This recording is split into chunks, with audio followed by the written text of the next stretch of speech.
নমস্কার। একটা অতি স্বল্প দৈর্ঘ্যের ভিডিও আমের ব্যাপারে আনছি। এখন একটা ভুল বোঝাবুঝি হচ্ছে আপনাদের সঙ্গে আমার।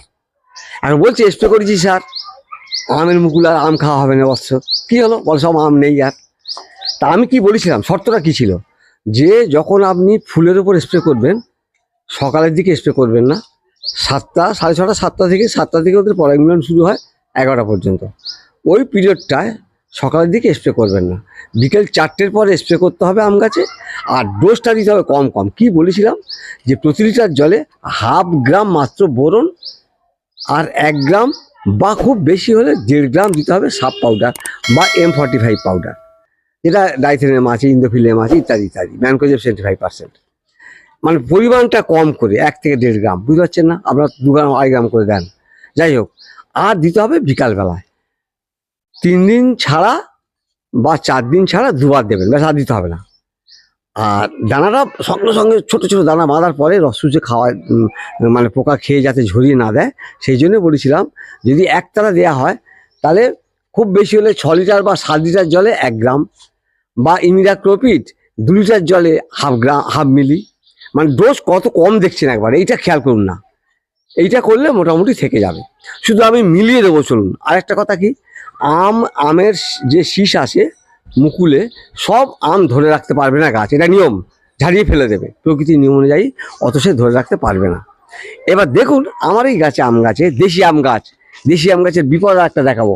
এই দেখুন মুকুলের সে তো, মানে মুকুলের পরে দেখুন আম ধরেছে তো, এই দেখুন সেদিকে দেখুন, দেখুন আম ধরেছে কিনা, দেখুন আম ধরেছে কিনা, দেখুন দেখুন দেখুন। আচ্ছা, বা ওই উপরে উপরে উপরে উপরে আম ধরেছে কিনা দেখতে পাচ্ছেন, আমার আঙুল দেখাও, দেখুন উপরে উপরে উপরে ডাল, উপরে গাছ দেখুন, তাহলে আম ধরেছে কিনা। এই আম যখন বড় হয়ে যাবে না, তখন ভালো রাখতে পারবে না গাছ, এই কটাই। আর একটা দেশি আমের কি বিপদ দেখুন একবার, এটা আমার দেশি আম।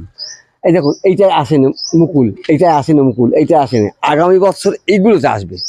একে বলা হয় alternate bearing.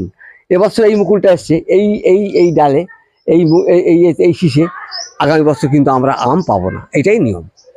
Alternate bearing, of ইয়ার হবে, মানে আগামী বছর অন ইয়ার হবে, আগামী বছর একবার অন ইয়ার একবার অফ ইয়ার, এইভাবে একবার অল্টারনেট বিয়ারিং করে।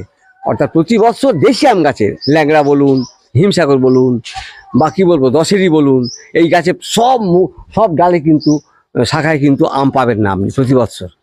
এই জন্য তো সব প্যাক্লোবুটাজালটল কাল্টার ফাল্টার আছে, হরমোন দিয়ে সব আনছে। কিন্তু হাইব্রিড আমে যেমন আম্রপালি, মল্লিকা, এদের কিন্তু এই সমস্যাটা, অল্টারনেট বিয়ারিংয়ের সমস্যা নেই। এই একটা ব্যাপার জেনে রাখুন। যাই হোক, এইভাবে স্প্রে করার ফলে এই আমগুলো দেখুন ধরে গেছে, সেট হয়ে গেছে। এবারে শিলাবৃষ্টি হলে তো চলে যাবে, আমাদের হাত নেই কারণ। এবার যদি কেউ মনে করেন যে আমি আম তাড়াতাড়ি বড় করতে চাই, তাহলে তাকে দিতে হবে কি, 2 লিটার জলে 1 মিলি পিজিআর, দেখুন সব ডোজ কম, 2 লিটার জলে 1 মিলি পিজিআর, সেই সঙ্গে বোরন দিতে হবে 1/2 গ্রাম প্রতি লিটার জলে। 2 লিটার জলে 1 মিলি পিজিআর, অর্থাৎ 1/2 মিলি করে পিজিআর, 1/2 গ্রাম করে বোরন, সেই সঙ্গে পোকার যে কোনো একটা, শোষক পোকার জোটের যে কোনো একটা 1/2 মিলি করে ইমিডাক্লোপিড দিয়ে বিকালবেলা স্প্রে করতে পারেন, 7 দিন ছাড়া ছাড়া 2বার। আর কিছু করতে হবে না, লাগবে না কিছু, না করলেও চলে যাবে। কিন্তু যদি কেউ বড় করতে চান তাড়াতাড়ি, এইটাই তাদের জৈবভাবে করছেন চাষ, তাদের বলবো বায়ো আর 303 প্রতি লিটার জলে 1/2 মিলি, সেই সঙ্গে আপনার ওই ট্রাইকোডার্মা ভিরিডি 2 থেকে 3 গ্রাম দিয়ে স্প্রে করতে পারবেন। ছত্রাকনাশক ওষুধ প্লাস আপনার পোকার ওষুধ, এইটা 7 দিন ছাড়া 2বার স্প্রে করতে পারবেন। আর পিজিআর তো আপনার জৈব, যে কোনো পিজিআর 1/2 মিলি, এটা করে চলতে পারেন। অর্থাৎ পিজিআর 1/2 মিলি, বায়ো আর 303 বা কাকা 1/2 মিলি প্রতি লিটার জলে, আর 2 থেকে 3 গ্রাম হচ্ছে আপনার ওই ছত্রাকনাশক যেটা বললাম, ওই ট্রাইকোডার্মা ভিরিডি, এটা দিয়ে যাবেন 7 দিন ছাড়া ছাড়া স্প্রে করে, যারা জৈব ধরে আছেন বিকালবেলা সব। যাকে আর বিস্তারিতভাবে বলছি না, সংক্ষিপ্ত আকারে রাখলাম, শুধু দেখানোর জন্য যে আম খেতে পাচ্ছেন না আর আমি যে ভুল বলি কিনা, এই জন্যে আমি আম গাছটা দেখিয়ে দিলাম। সকলকে নমস্কার জানিয়ে শেষ করছি, ধন্যবাদ।